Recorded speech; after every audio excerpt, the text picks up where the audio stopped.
saber qué va a hacer el PRD para tratar de relanzarse y volver a ser una organización determinante.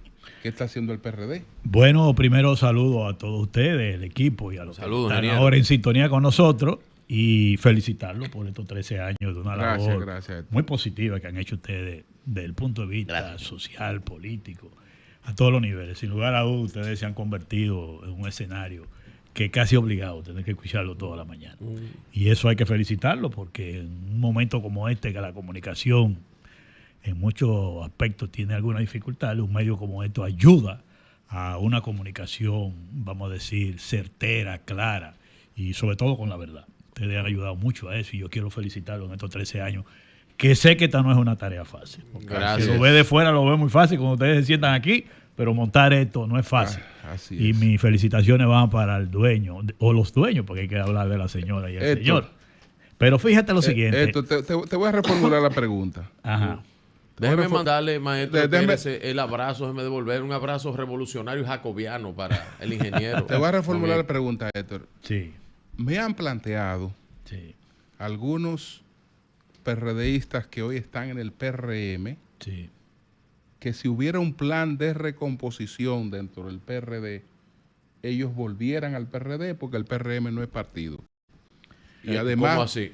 Y además porque están en el PRD, están en el PRM sin que se le esté tomando en cuenta en el PRM y sin mucho futuro dentro del PRM. Pero que lamentablemente ellos no ven, digamos, el PRD en esa disposición. Mira, Que el PRD pudiera plantearse, digamos, un trabajo en ese sentido. Mira, nosotros, desde que pasaron las elecciones, el presidente del partido designó 2 comisiones, una encabezada por Doña Pei y una por nosotros. Y asumimos lo que es un proceso que hemos llamado de diagnóstico, consulta y evaluación del PRD en todo el territorio nacional. Nosotros desde octubre del año pasado hasta ahora recorrimos el país.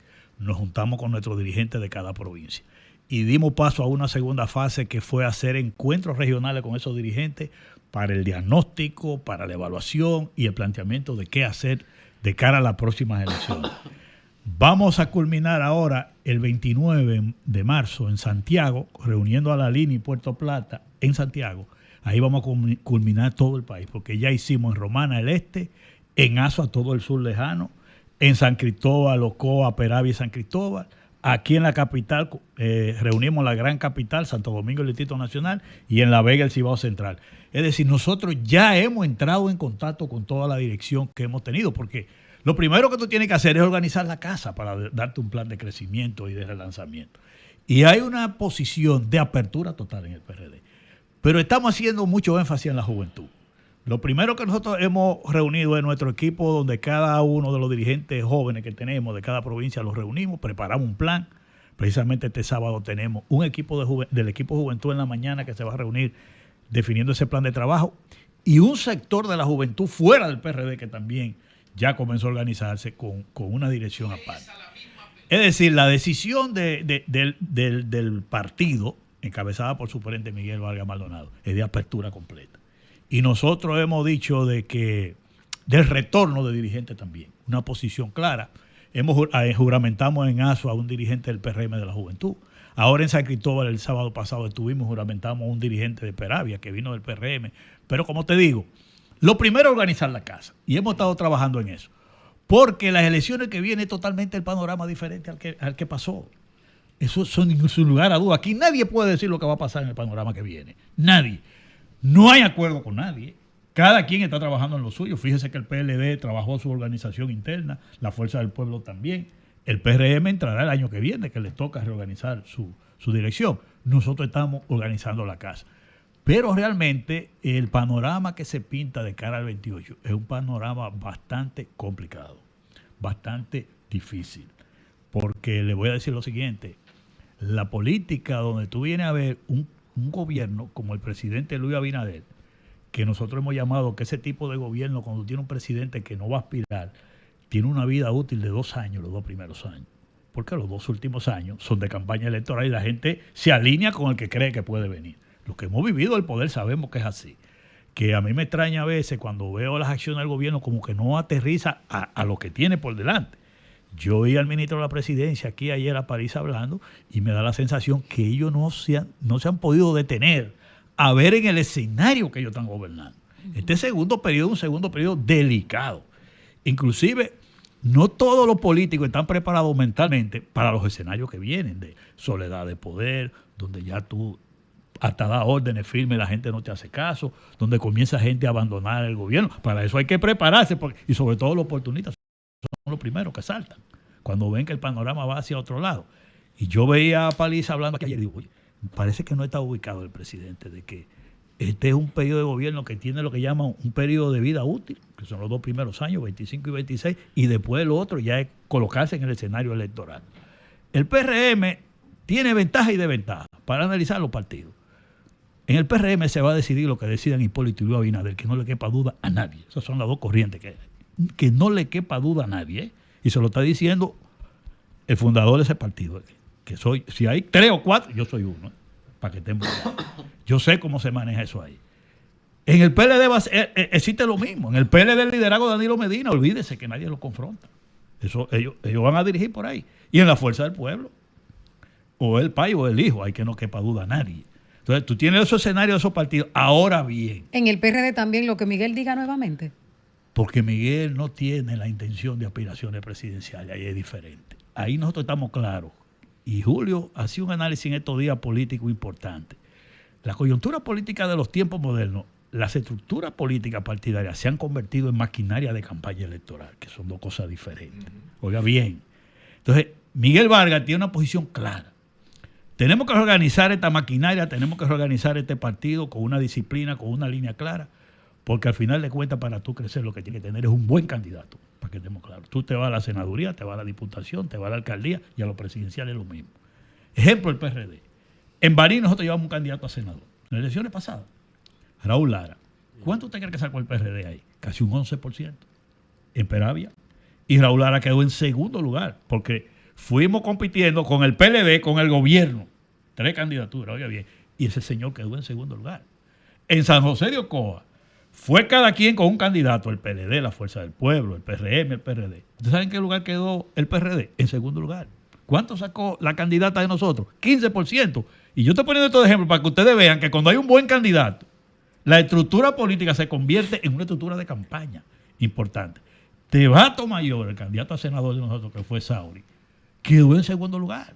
¿Cuánto sacó el PRD ahí? 12% como partido. O sea, ¿y cuánto sacó a nivel de senador, a nivel nacional? 2.5. Fíjense cómo bien, como partido.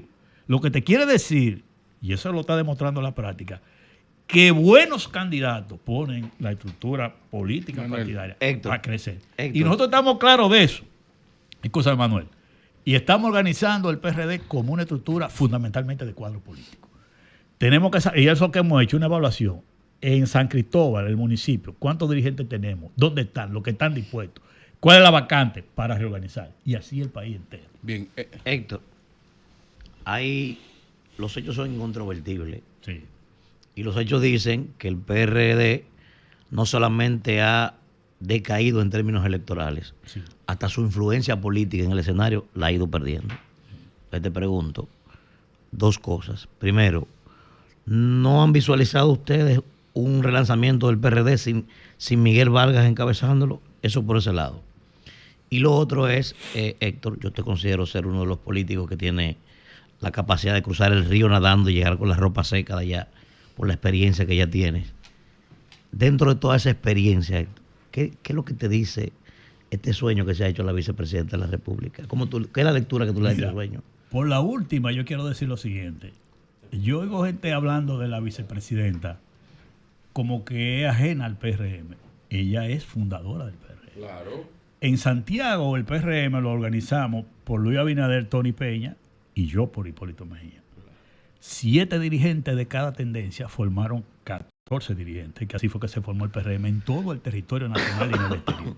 Y la dirección nacional la definimos entre del INE y Fulcar, y primero Tony Peña, después se fue, quedó Fulcar, y del este lado César Cedeño y nosotros por Hipólito Mejía, y fuimos decidiendo tu organización, yo electoral. Eso fue un reparto, para que estemos claros, porque el momento lo exigía. Y la vicepresidente, yo buscaba en mi teléfono para ver el teléfono que yo tenía de ella, porque ella era encargada de finanzas del PRM en Santiago. Y yo tengo la fecha 14 de diciembre del 2014. El PRM se fundó en el 2014. Claro. O sea, ella viene en un ejercicio político, pero además su papá, don Leocadio Peña, una persona que yo respeté muchísimo, me quería muchísimo, me admiraba muchísimo, es una persona que venía en un ejercicio político muy de cerca con el PRD y después con el PRM, sobre todo con Hipólito Mejía. Ella correspondía al equipo de Hipólito Mejía en ese entonces. Pero es como yo le digo. El presidente Hipólito Mejía dice que ella es su hija. Claro, porque es así, porque el presidente Mejía había como 2 o 3 personas en Santiago con las que él se manejaba con mucha amistad. Ese y el señor Reyes, Emilio Reyes, y otro más.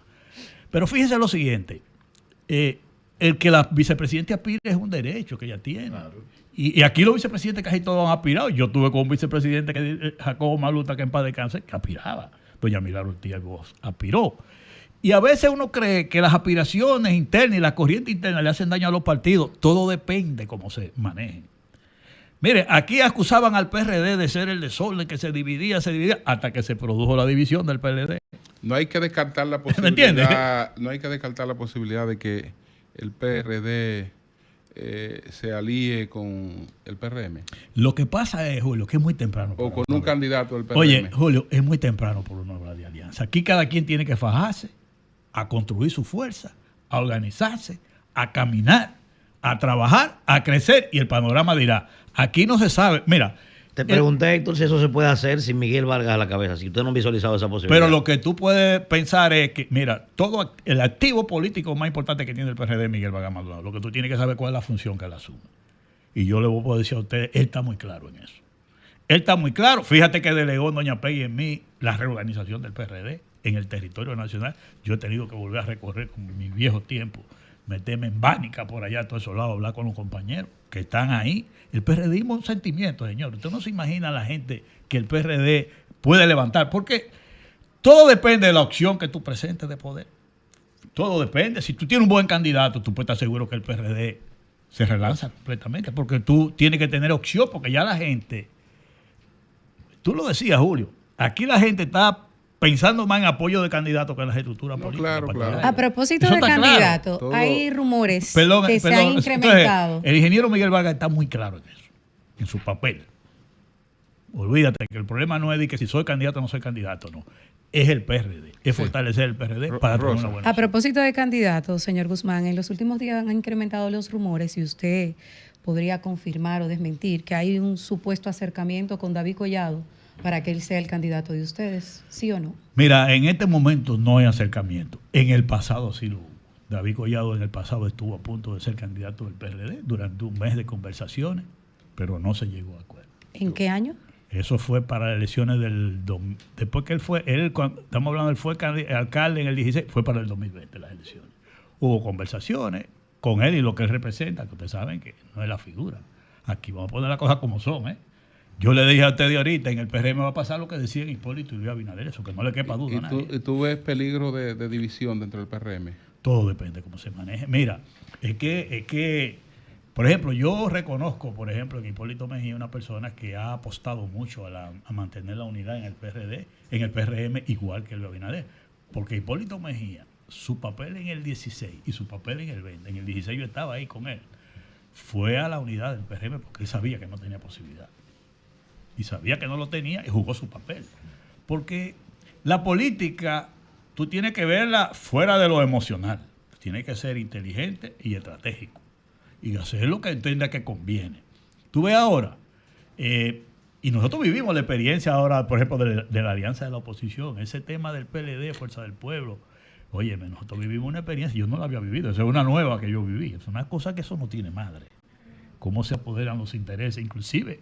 Una de las razones que nosotros queremos con el tema de la candidatura independiente es introducir, más que el tema de la candidatura independiente en la ley electoral, algunos aspectos de la ley electoral modificada que ayuden a que el sistema de partidos se maneje mejor. ¿Usted no cree que hay que ponerle límite a eso de la candidatura independiente? O sea, requisitos a lo de la candidatura independiente. Vamos a ese tema, pero fíjate, nosotros estamos planteando como que la alianza haya que hacerla primero para después coger los candidatos, porque después que es un candidato se empodera de una candidatura, desmontarlo no es fácil para la alianza. Pero que de ahí surge lo del tema de la candidatura independiente que va al Tribunal Superior Electoral es porque aún al Tribunal Constitucional es porque a un aspirante de Opción Democrática lo desmontan para una alianza apoyado mal y ahí viene el problema.